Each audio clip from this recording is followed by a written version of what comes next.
Hello, my name's David Runciman, and this is Past, Present, Future. Today is day 4 in our 12 Days of Christmas essay series. I'm going to be talking about Virginia Woolf's A Room of One's Own. One essayist that I'm not going to talk about in this series, except briefly now, is Christopher Hitchens, though I know a lot of people who think he is one of the great essayists. He has lots of fans, lots of fanboys. He wrote an enormous array of essays on an incredible range of subjects. A lot of them are really good. He was always fluent, sometimes quite funny, unbelievably opinionated. A few years ago, the LRB organised a panel to talk about the legacy of Christopher Hitchens. He died more than a decade ago. I was asked to chair it, and we all took him very seriously. We were quite earnest about him. But one of the panelists at the end said to the rest of us, what you Brits need to remember, and this was James Woolcott, an American journalist who has a column in Vanity Fair, where Christopher Hitchens also for a long time had a column.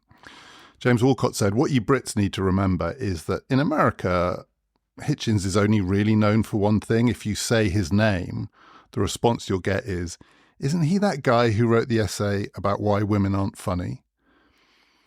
And I'd forgotten about that essay, but it's true, he did in 2007 write an article in Vanity Fair in his column, literally called Why Women Aren't Funny. And I went back and reread it. And I think if I was doing a series on the worst essays ever written, that one would have a pretty good claim to be in it. It hasn't aged well, let's put it like that.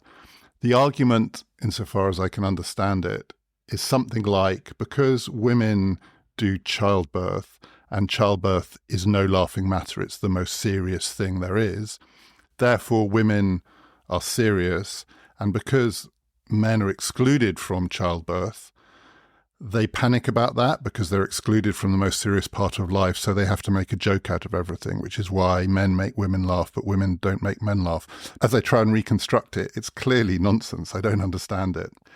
It's a terrible essay.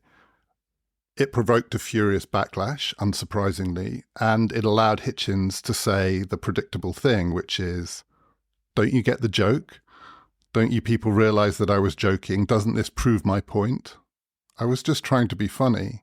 He's like the playground bully who beats you up, and then when you complain about it, tells you haven't got a sense of humor and beats you up for that.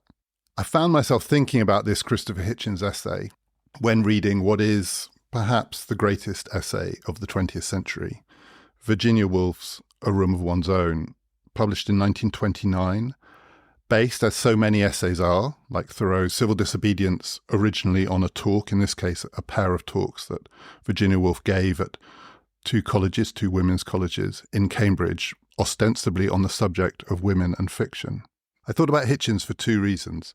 First, because A Room of One's Own is really funny. I want to say it's surprisingly funny, not obviously surprising because it's written by a woman, but surprising because it's not a particularly humorous subject matter, women and fiction and men and power. And it doesn't have a reputation, I think, as a humorous essay, but it genuinely is not laugh out loud funny, not probably what Christopher Hitchens would think of as funny, but it's impossible to read it without smiling because it is so light and self-deprecating, but also constantly taking the piss out of itself, but also out of men. And the kind of men it's taking the piss out of are men like Christopher Hitchens. That's the other reason I thought of it, because one of its themes is the propensity of male writers to write about women, about what women are like. Are they funny? Are they not funny? To generalize, to make these sweeping statements. And that is Woolf's subject matter. And she was writing nearly 100 years ago, but as Christopher Hitchens shows, it still happens. Men do it about women. Women then, and to a certain extent now, do it much less about men. And when women do it about men, men hate it. And the evidence for that, from now, is Caitlin Moran has just published a book about men, and men hate it. It's had a furious reaction. as Caitlin Moran wrote this week in the Times, the bookshops are still full of women's sections, books about women. Virginia Woolf says of women, "We are the most studied animal in the universe."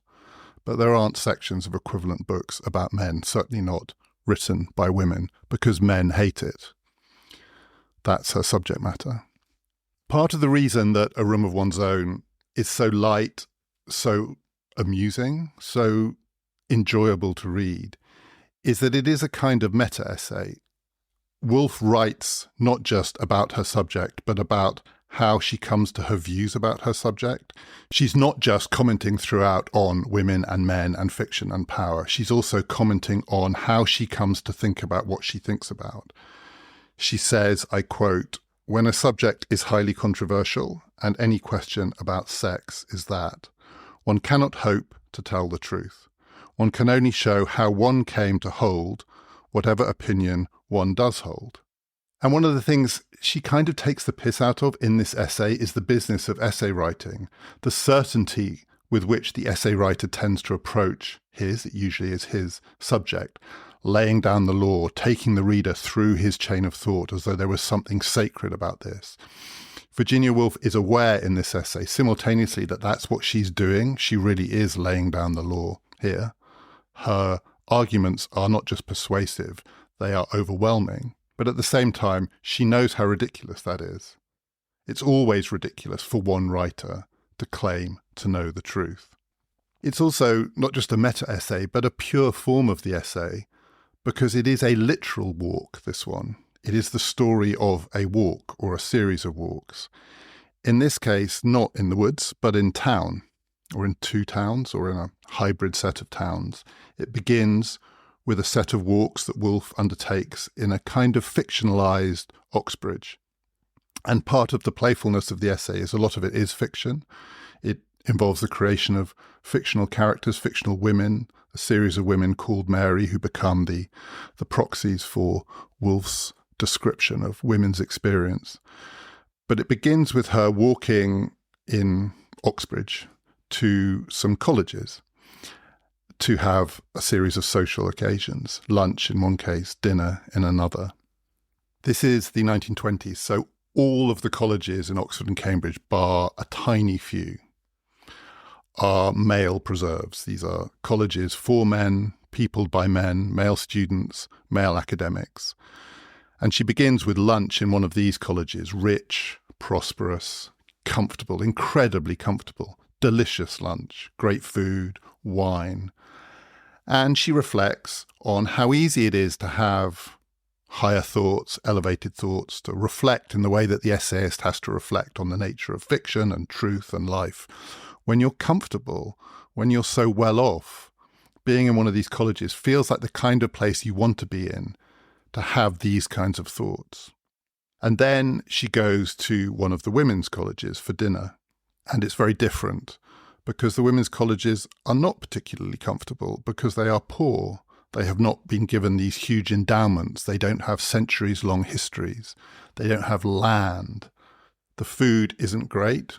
It feels straitened and constrained. It's harder to relax. It's harder to be comfortable. It's harder to escape a constant consciousness of your material circumstances in the women's colleges. Because, as she says, men have the money and women don't. This is true in the 1920s in all aspects of life, including in higher education. And so you see it literally in the buildings, and you feel it in the chairs, and you taste it in the food. And so that then leads to her next question and her next walk, which is, how did this happen? Well, in a way, the answer to that is not complicated. Men had money, and they left money to establishments and institutions that continue the privilege of men in education. And women, lacking those assets, were unable to do that. As Woolf says, our mothers couldn't endow these colleges because they had nothing to endow them with.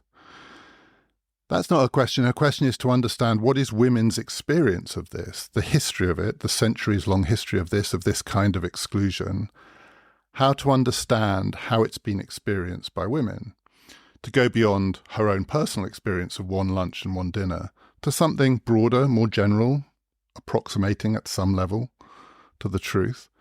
And the only way to investigate that question is to read some books, to see what's been said about this, to try and understand other people's descriptions of this divided world of the privileged and the disadvantaged. One sex has the privileges, the other sex is denied them, physically denied them, as Woolf discovers when she tries to enter buildings in Oxbridge from which women are excluded, including libraries. So her next walk is in London. She goes to the British Library to read the books that are written about the experiences of women in this world.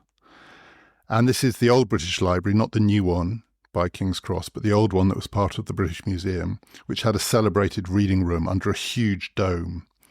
And under that dome, many of the great books were written. Karl Marx sat there and wrote Das Kapital. And Woolf describes entering the dome as being like becoming a single thought under one vast, domed, bald head. Bald because this is a man's version of knowledge. All the books that she asks for about women are written by men. And so to escape from her personal experience, to get a broader view, to try and understand the impact of this male privilege, to use a more contemporary term, she can't escape from the world of male privilege, because the world of learning and of books and of knowledge and of history is itself the province of men.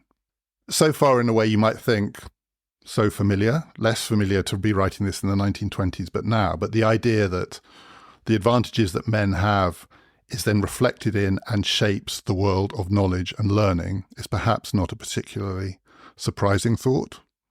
Might be depressing, but in many ways it's familiar. But then Woolf moves on to her next question, which is more original and in some ways harder to answer or to understand. Because as she reads these books, written by men, by professors, by historians, essayists, all the essays by men about women, she notices a feature of them. These are the people with the power and the advantages. How do they treat women? How do they write about women? So you might expect them to be dismissive or disdainful. You might expect them to be complacent or patronizing. You might expect them not to understand what women's experience is. And all of these things are there in this writing. But that's not the feature that stands out for Woolf.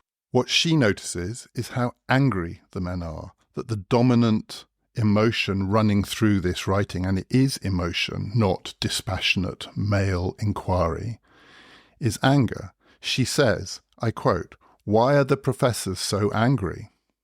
Why are they so angry about women?" And it's not just the professors. She has another walk, because people need to have lunch. And this is an essay which describes people needing to have lunch. So she goes to a cafe, a little restaurant near the British Library to have lunch. She picks up a newspaper and she reads a newspaper. Newspapers in the 1920s are the province of men. They are edited by men. They are owned by men, by wealthy businessmen. They write primarily about important men. The politicians at this point are almost all, not entirely, but very nearly all men. The occasional woman is allowed a word on the sidelines, but this is a male world, and in it, men are angry about women. The women who are excluded are nonetheless also subject to contempt. Why? This becomes Woolf's question, and it's a question that speaks to so many different aspects of modern life. Why are the powerful people the angry ones? And she has two kinds of answer to this. One is that, like all powerful people, like all people with inbuilt advantages, men feel the need to justify it. It can't just be arbitrary or random or even luck. Somehow they have to have these advantages for peace of mind, believing that they've earned them or deserved them, that they are worthy of them. And the way to achieve this is to maintain the distance between the advantaged and the disadvantaged, the men and the women. And as Woolf says, to see reflected in women the reasons why men have the advantage, to maintain that gap so that, this is how she puts it, the women think of the men as heroes, deserving of these rewards. But it's very hard to maintain that gap. And Woolf notes in the early 20th century, the gap is closing. And as the gap closes through the suffragette movement and women acquiring the right to vote, through women in tiny numbers starting to enter the male professions, through women having colleges at Oxbridge and just beginning to be allowed to take equivalent educational qualifications as men. As that gap closes, it's harder and harder for men to justify their advantage. And the response is anger, to try and push the women back to maintain the gap, because without the gap, if it's shrinking, then it starts to look more arbitrary, more like luck, and less like natural justice. The second reason is that within that generic story, men need to feel there's something special about men. The men who have the power in that world, because lots of men do not have power in that world. There are lots and lots and lots of disadvantaged men too. But the powerful ones, the businessmen who own the newspapers, the editors who edit them, the bloviating columnists who write in them, the politicians that they write about, all those men, that small group of individuals, need to feel that they're special too. Again, that it's not luck that they are where they are. It's not just because they have material advantages, but they've done something to deserve it, to earn it. They've risen above the crowd. Those individual men need to feel that. So pointing out that it's generic, pointing out that first part of the story, that there are, as it were, two groups here, the powerful and the disadvantaged, and to be part of the powerful is the most important part of being able to stand out from the crowd, makes the most successful people furious, because it belittles them. It implies that they haven't done it by their own skill or grit or determination or strength of character. They've simply done it because they are the fortunate ones. It was true then, it's true now. People whose good fortune, is primarily conditioned by circumstance but presents to the world as individual accomplishment, really, really hate having that good fortune pointed out. Bankers hate being told that the reason they're so rich is not that they're good bankers, but just that they're bankers. Paul Krugman, the New York Times columnist, wrote an article not that long ago about a puzzle which is not that different from Virginia Woolf's puzzle. Thinking about contemporary American politics, he wants to know, why are the angriest people, or as he puts it, the craziest, most paranoid, angriest people, the tech billionaires? I quote Krugman, "Arguably," he says, "the craziest faction in US politics right now isn't red-hatted blue-collar guys in diners. It's technology billionaires living in huge mansions and flying around in private jets. They are the ones who are angry about the way that the world is going, even though no one in the world is doing better out of the way the world is going than them. Why are they so angry? Because they need to justify their privilege. And the privilege can't be justified if you think of the world in general, structural, generic terms. They want people to recognize their specialness so that they can be comfortable with their wealth. And anything in politics that moves towards a vision of the world which sees it in terms of groups or classes or identities or structures makes them mad as hell. But then there's another question, and Woolf moves from question to question, and part of the strength, the appeal of this essay is the way in which she's always one step ahead. Because now there's something else that has to be faced up to. In a world in which men are angry because the special men don't like to be told they're not special, they're just men. What about the men who are special? This is a essay about writing, fiction, creativity. What about the truly great ones? Because there are some men who genuinely do stand out from the crowd, who transcend their circumstances. And she picks the unarguable example. I say unarguable. I know one or two people who think that this person is massively overrated and can't understand why he's revered as a god. But that is a minority view. I think most people are happy to accept that Shakespeare was special, transcendently special, a completely unusual kind of man whose gifts, extraordinary gifts, are unique to him. And faced with an example like Shakespeare, can one really say he's just the product of his privileges as a man? He's just a product of the circumstances which allowed him to express himself, that allowed him to be the person who has the thoughts that transcend the place that he comes from. It seems absurd to say that Shakespeare is simply a product of his privilege. And it is absurd. But as Woolf says, it's also true. Things can be both absurd and true. It's not sufficient to be Shakespeare, to have been born in the circumstances in which Shakespeare was born, above all, born a man. But it is necessary. And Woolf illustrates this with her famous example, her counterfactual, of Shakespeare's sister. Imagine that Shakespeare had a sister, Judith Shakespeare, who was as gifted as he is, or was, with all of his special qualities and all of his appetite to transcend, to become a kind of universal voice. Imagine that that was a woman. It would have been impossible. It would have been impossible for Shakespeare's sister to be Shakespeare, to write. Partly because the barriers in the way would have been insuperable, and Woolf describes them, to be born as a woman and to be raised as a woman with the expectations attached to being a woman. Put impossible limitations on the possibility of true artistic freedom, or even the ability to write at all, to be on the stage. This is Elizabethan, then Jacobean England. The barriers are insuperable. They can't be broken down, and a woman who tried would simply be defeated. So there is a almost physical constraint. Fathers would get in the way. Officials would get in the way. Buildings would get in the way. Doors would get in the way. You could batter in the doors. They wouldn't open. They just wouldn't open. They opened for Shakespeare. They wouldn't open for Shakespeare's sister.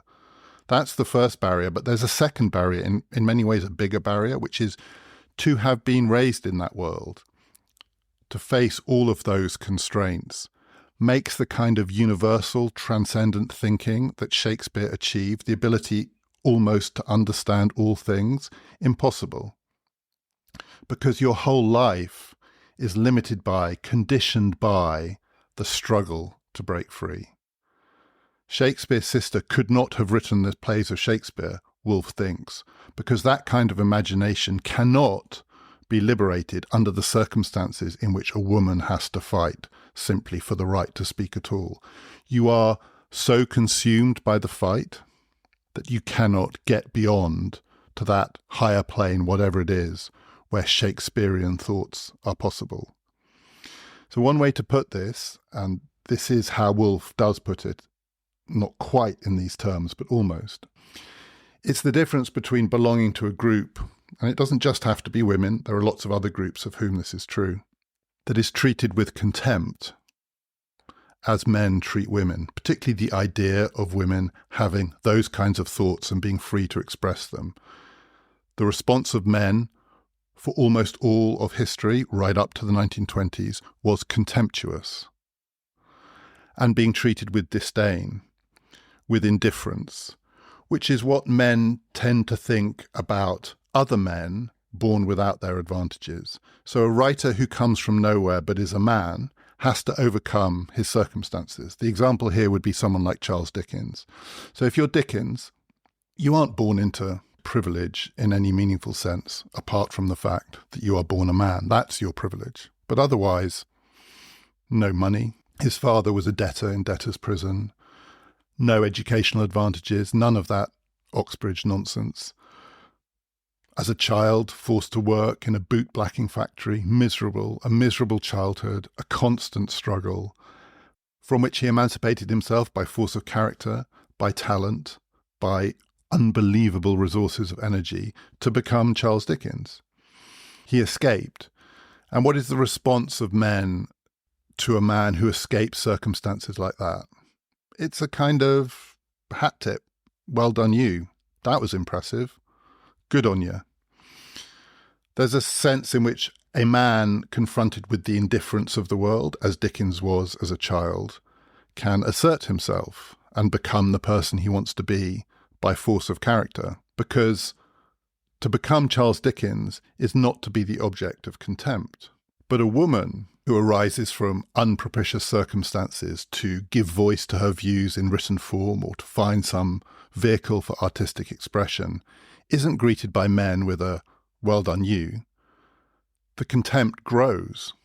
The anger grows for all the reasons that Woolf has articulated, so that the struggle doesn't end. Sure, Dickens was haunted by his childhood, and in some part of himself he was always fighting against it, but he was accepted as a man who had made himself. But a woman who tried to make herself in the same way, Woolf says, would never be accepted. So the writing would always reflect the struggle. The transcendence can't be achieved because there is never the moment at which you feel you have broken free, because the world will always try and put you back in that box. Contempt doesn't dissipate when it's confronted with the person who is the object of contempt doing well for herself. It grows.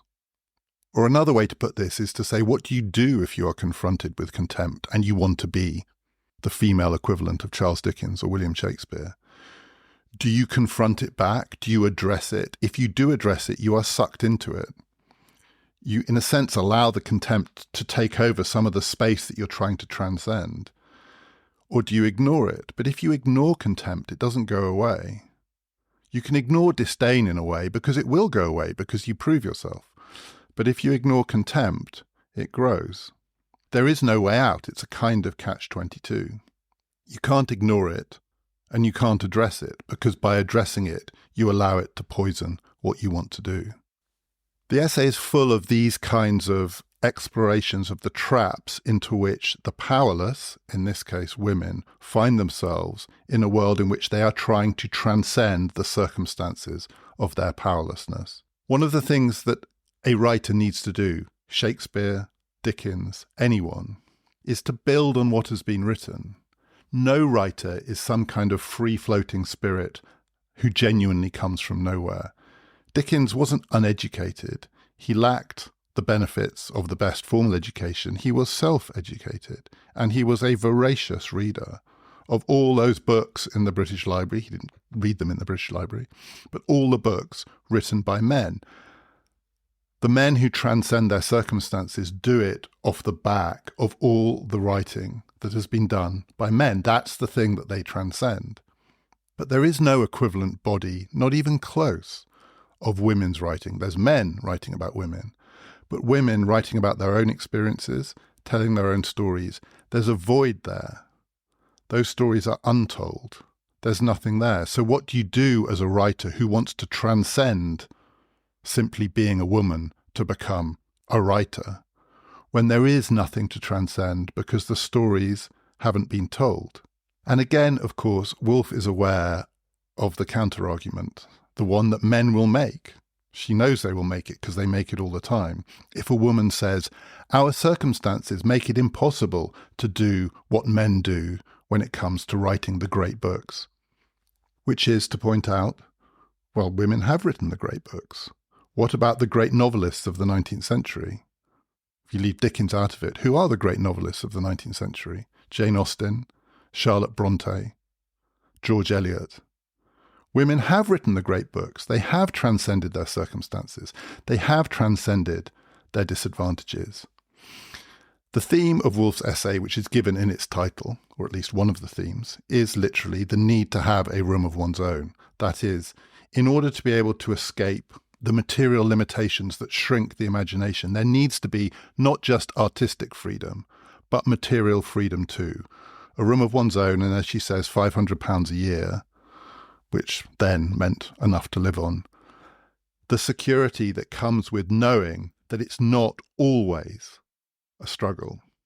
And a room of one's own, a space, a physical space, a space that is not a barrier but is a kind of haven, is the precondition to transcending material circumstances. You need the room to get out of the room. But as Woolf says, Jane Austen didn't have that room. Charlotte Brontë didn't have that room.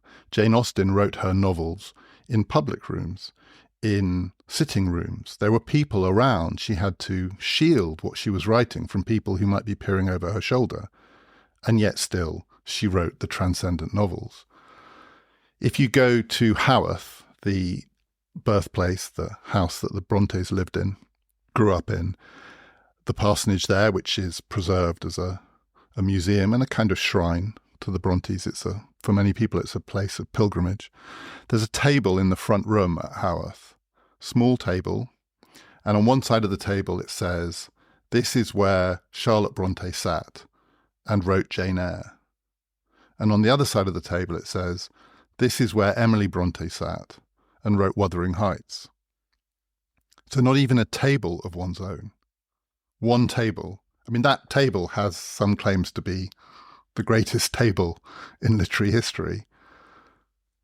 Those novels were written by women who did not have the material resources, the privacy, the space, even the minimal comfort needed, but they still did it.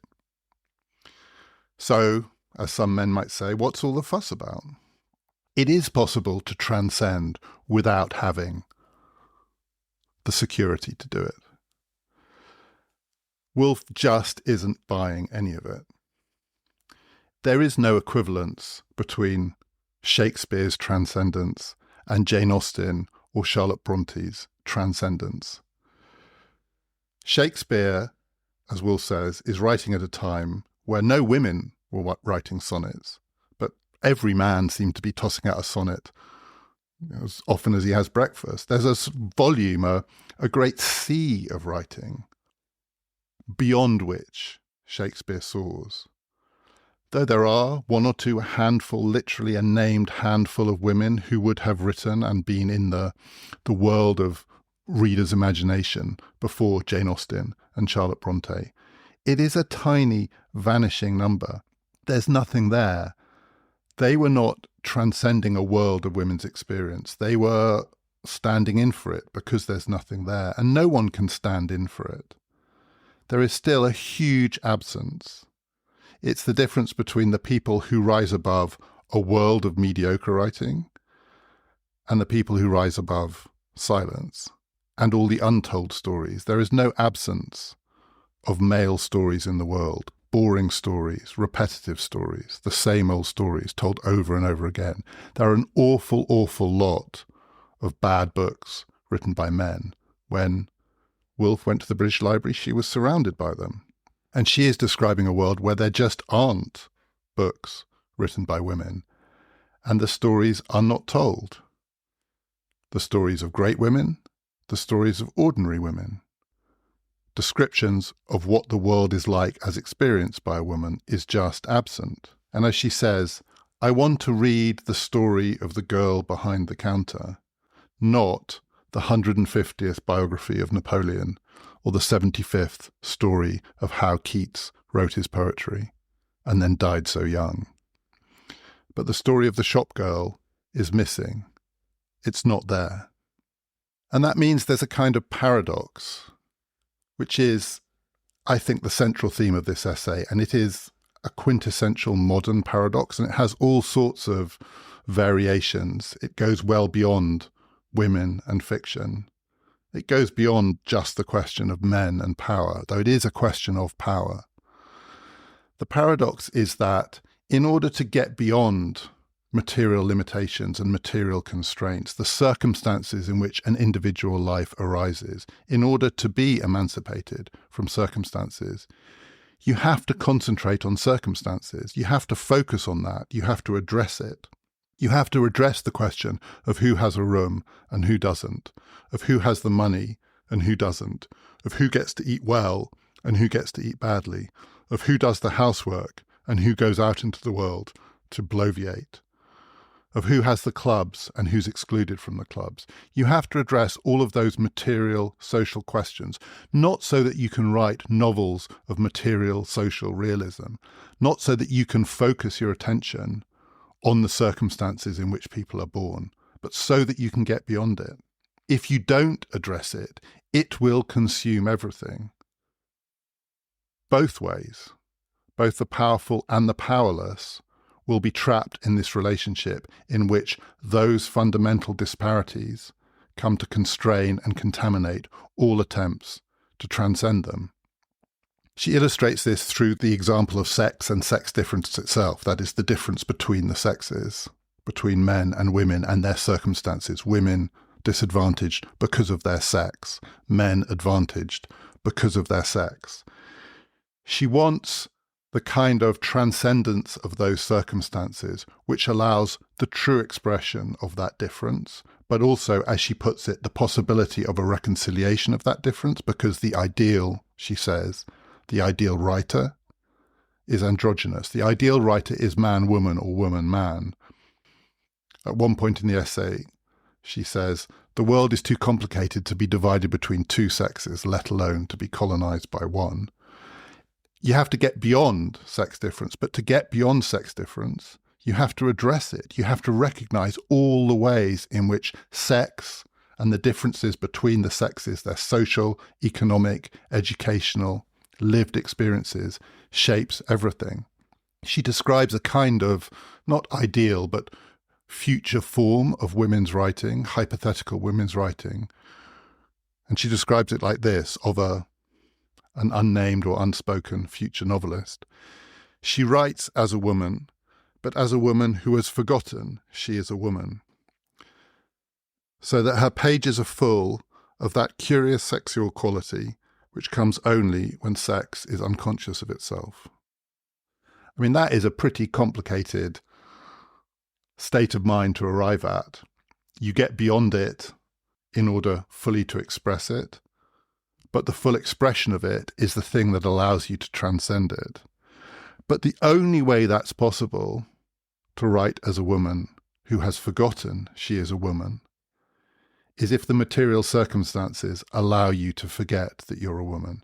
And in one somewhat controversial passage in the essay, Woolf says, it's impossible without some kind of material freedom. It was even impossible for Charlotte Bronte, much as Jane Eyre might be held up as this novel that goes beyond all of the constraints that she faced to provide a universal or universalizable, accessible to everyone account of some aspect of the human experience.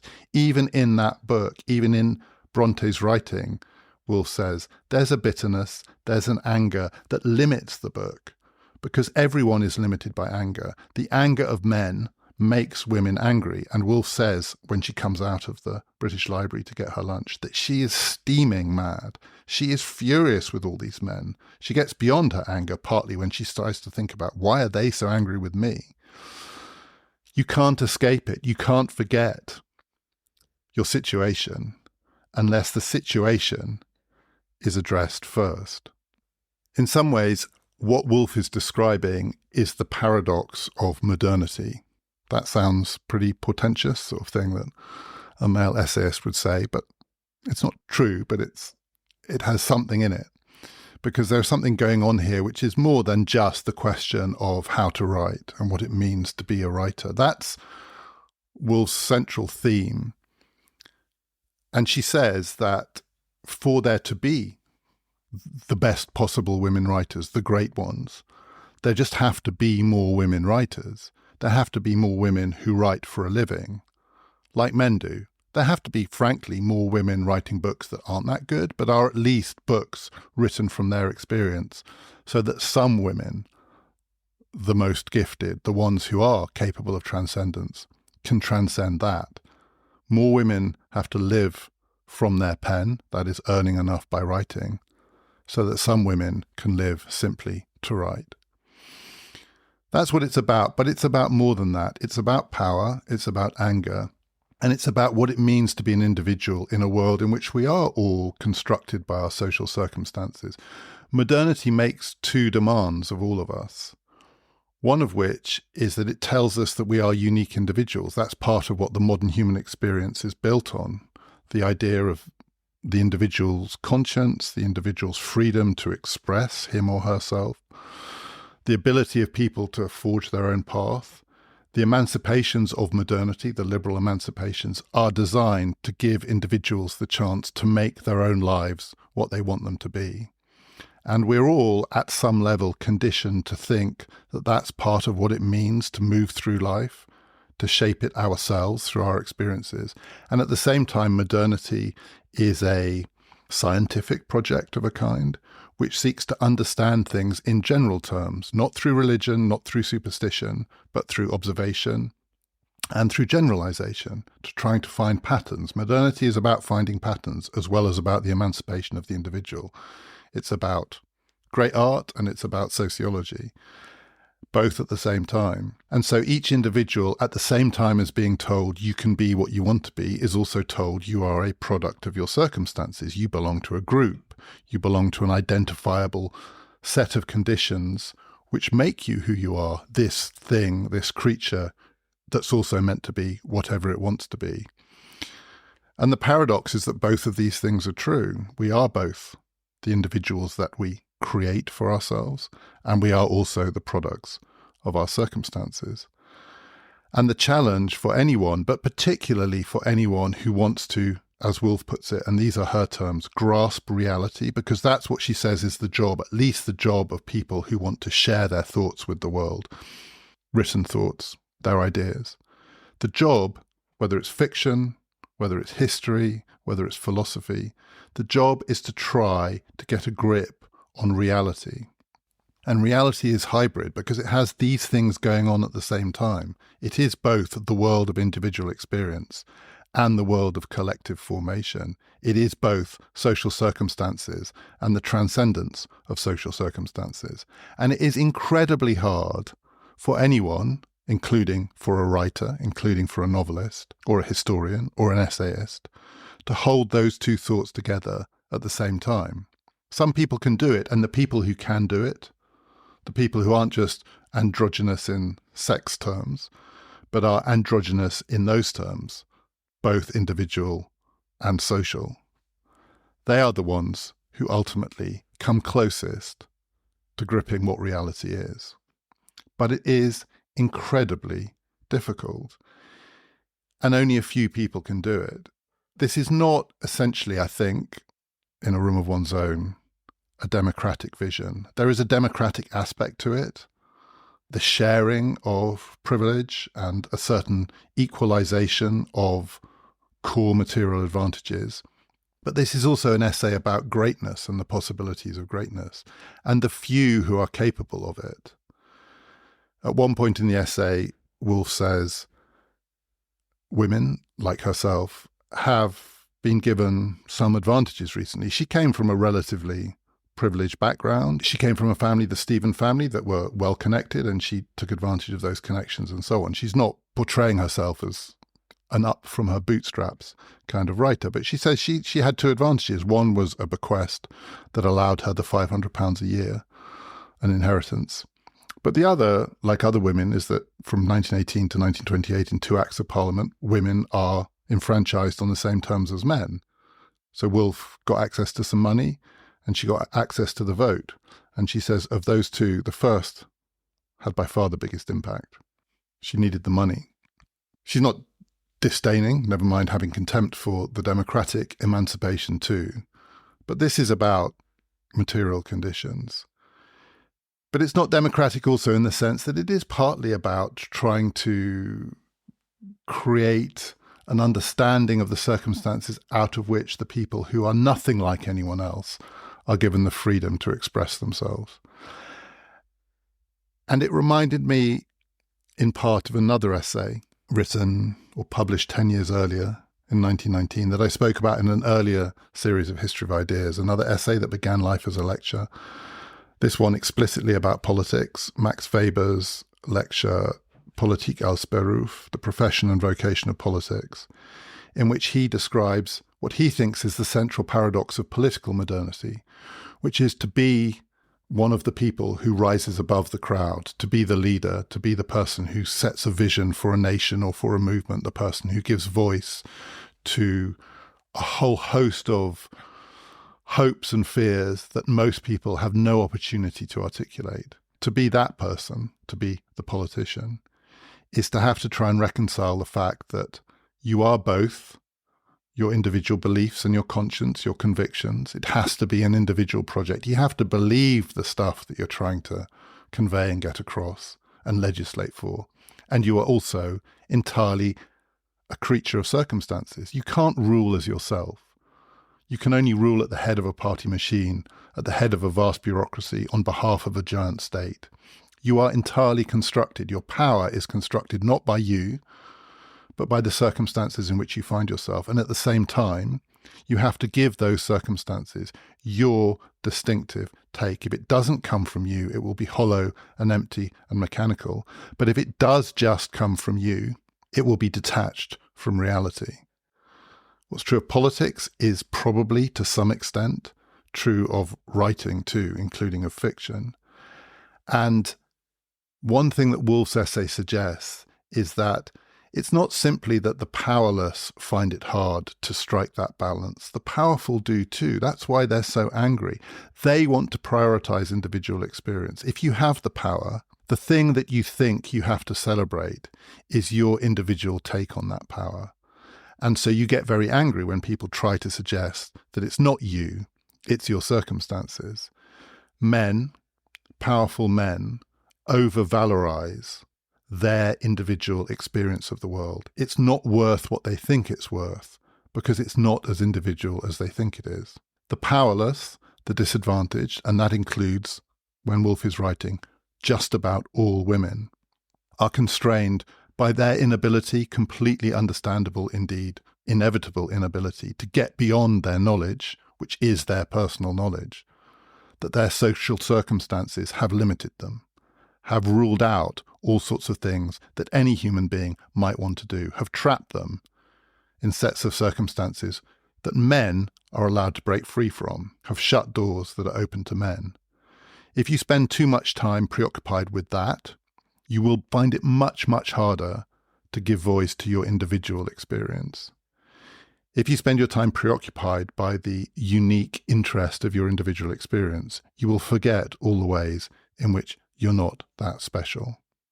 And then a few people will be able to do both. But in order for those few people to be able to do both, it is imperative that whole swathes of people are not ruled out altogether, are not trapped in their social circumstances. So however transcendent their individual vision, it is never given an opportunity to express itself. You have to at least equalize the opportunity to fail at reconciling these two things if some people, the greatest possible number of people, are going to succeed. And that, I think, is part of what Woolf means by the importance of having a room of one's own. Having a room of one's own does not guarantee anything. Certainly, having a room of one's own, being free to sit and write relatively peacefully, or pontificate and podcast relatively peacefully. I'm sitting in a room of my own now. I'm sitting at a desk. I'm on my own. I'm talking. But this is only possible because of a kind of material freedom and security. But it doesn't guarantee that anything that I say is going to be, never mind transcendent, even interesting. I have the freedom to do it. You have the freedom to listen or not to listen. Having a room of one's own doesn't guarantee that you will transcend your circumstances and resolve the paradox of modernity, which is how you reconcile individual experience and social construction. Of course it doesn't.